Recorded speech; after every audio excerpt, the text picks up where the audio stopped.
Hello friends, today I am going to talk about cell cycle यानी कि कोशिका चक्र के बारे में बात करने जा रहे हैं। कोशिका चक्र जो होता है उसमें पहली चीज़ हमें ये सीखनी चाहिए कि कोशिका का विभाजन क्यों होता है। तो पहला प्रश्न तो ये हो गया, सेल साइकिल में से कि वाई अ सेल डिवाइड, कि कोई भी कोशिका जो होती है वह विभाजित क्यों होती है, वाई अ सेल डिवाइड। तो इसका आंसर ये होता है कि अपने केंद्रकीय सूचकांक को नियत बनाए रखने के लिए कोशिका में विभाजन होती है। तो क्वेश्चन है व्हाई अ सेल डिवाइड। तो आंसर क्या हुआ, अपने केंद्रकीय सूचकांक को नियत बनाए रखने के लिए कोशिका में विभाजन होता है। अब बात ये चलती है केंद्रकीय सूचकांक होता क्या है। इंग्लिश में will say that a cell divides to maintain its karyoplasmic index. अब कैरियोप्लाज्मिक इंडेक्स जो होता है वह के आई यानी कि कैरियोप्लाज्मिक इंडेक्स या केंद्रकीय सूचकांक जिसे हम लोग कहते हैं, वह होता है Vn upon Vc minus Vn, जहां पर Vn जो होता है वह केंद्रक का आयतन होता है, that it represent the volume of the nucleus, और Vc जो होता है वो कोशिका का आयतन होता है, that is the volume of the cell. अब ये हमारी सेल है और न्यूक्लियस बहुत छोटा सा होता है, तो चूंकि न्यूक्लियस का वॉल्यूम सेल की तुलना में काफ़ी कम होता है, तो हम इस इक्वेशन को अब Vn अपॉन Vc कर देते हैं। So volume of the nucleus upon volume of the cell is equal to karyoplasmic index. Okay, अब बात चलेगी कि सेल साइकिल क्या होती है। What is a cell cycle.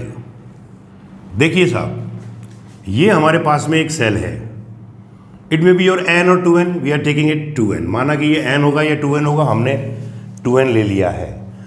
अब ये 2n जो होती है इसके अंदर विभाजन हुआ और इसने दो डॉटर सेल हमको दे दी, फिर इनके अंदर विभाजन हुआ, तो ये कौन हुई, डॉटर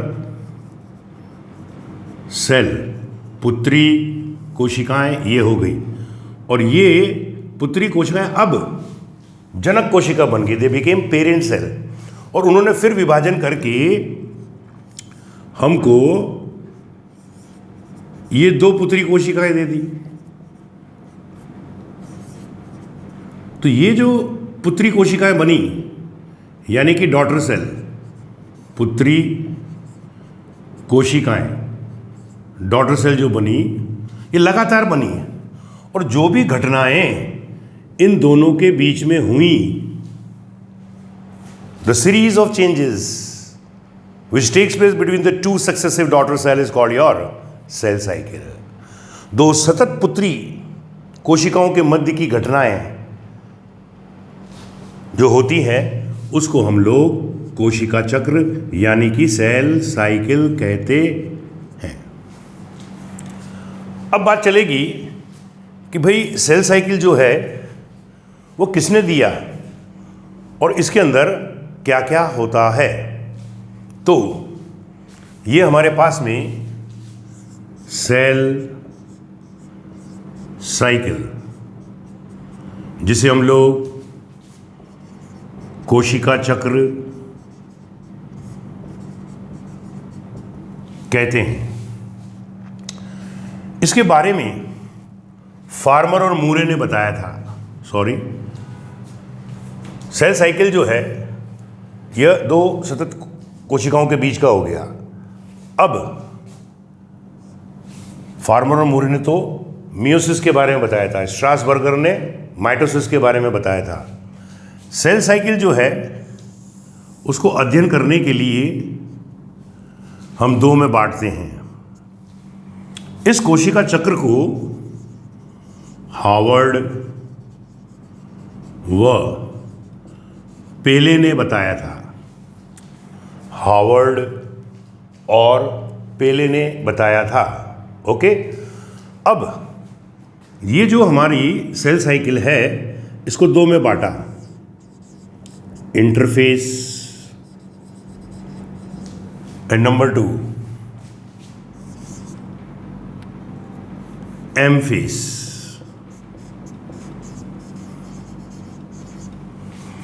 दिस एम फेस में भी माइटोटिक और मियोटिक।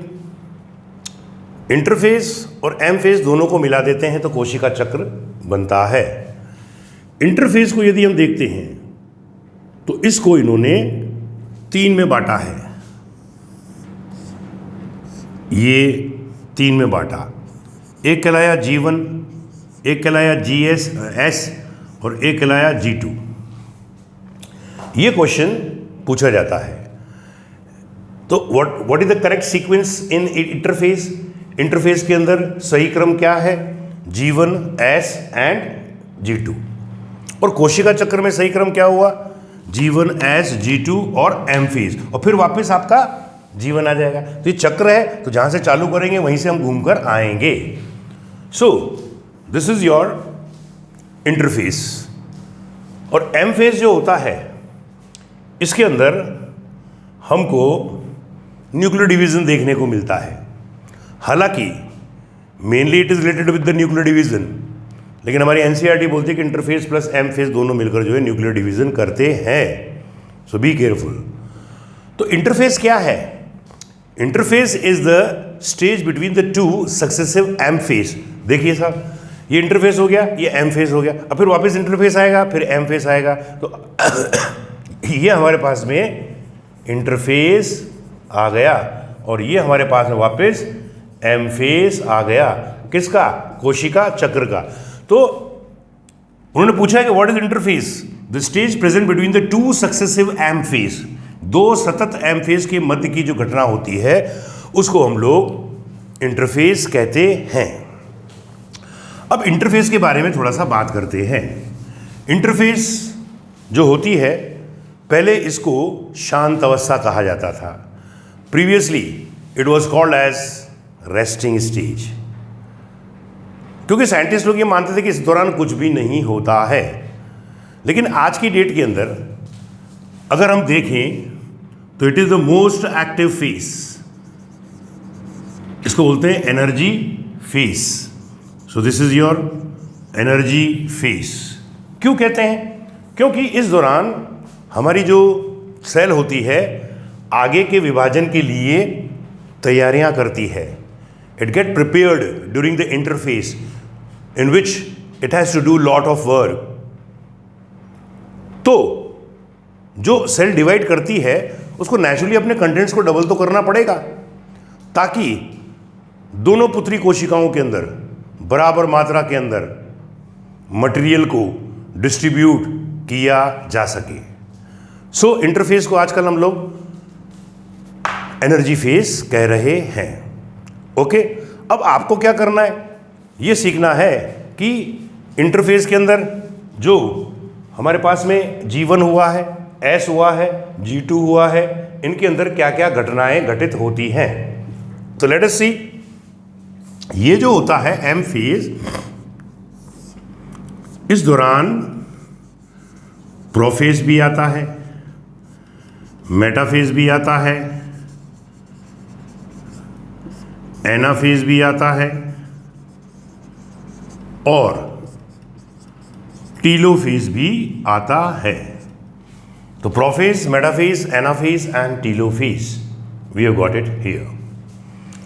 अब बात चलेगी कि भाई क्या क्या होता है।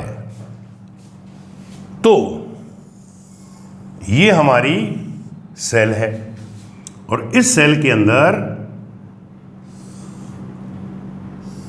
ये रहा इंटरफेस जो होता है, ये वाला भाग, यह सबसे लंबा होता है। बनता है क्वेश्चन कि कोशिका चक्र में सबसे लंबी अवधि, द लॉन्गेस्ट ड्यूरेशन किसकी होती है? तो आंसर जाता है हमारे पास के अंदर इंटरफेस। क्यों? क्योंकि ये यहां से चला और यहां तक का ये जो एरिया है, इसको हम लोग इंटरफेस कहते हैं। ये इंटरफेस हो गया। We can say maximum duration is of interphase. कोशिका चक्र जो होता है वो अलग अलग सेल्स के अंदर अलग अलग समय लेता है। कहने का मतलब the cell cycle consume different time in different cells. NCERT में दे रखा कि यीस्ट जो होती है वो 90 मिनट्स लेती है। बुक्स कहती हैं कि ये 8 दिन से लेकर 100 दिन तक समय लेने वाली सेल्स भी होती हैं। तो ये इंटरफेस हो गया। इंटरफेस को हमने 3 में बांटा। तो ये हमारे पास में यूं आया और यूं आया। तो ये वाला कौन सा फेस हो गया हमारे पास में? G1 face. ये हमारा कौन सा हो गया? S face. और ये हमारा कौन सा हो गया? G2 face.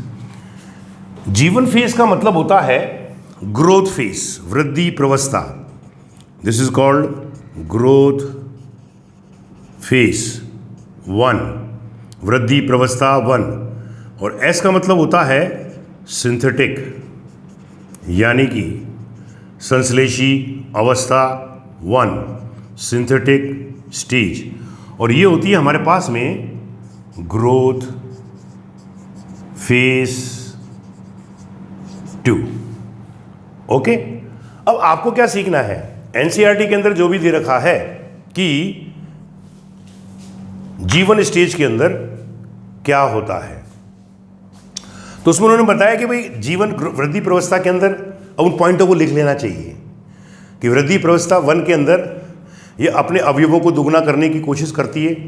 प्रत्येक अवयव जो होता है उसको दुगना किया जाता है ताकि दोनों पुत्री कोशिकाओं के अंदर कंटेंट्स जो होते हैं वो बराबर मात्रा के अंदर विभाजित हो जावे, डिवाइड हो जावे।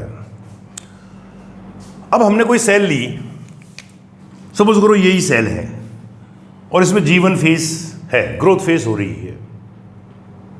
इसमें न्यूट्रिएंट्स को बढ़ाएगा, एटीपी का भी फॉर्मेशन करेगा, क्योंकि एटीपी का जो फॉर्मेशन होता है वो बहुत जरूरी है।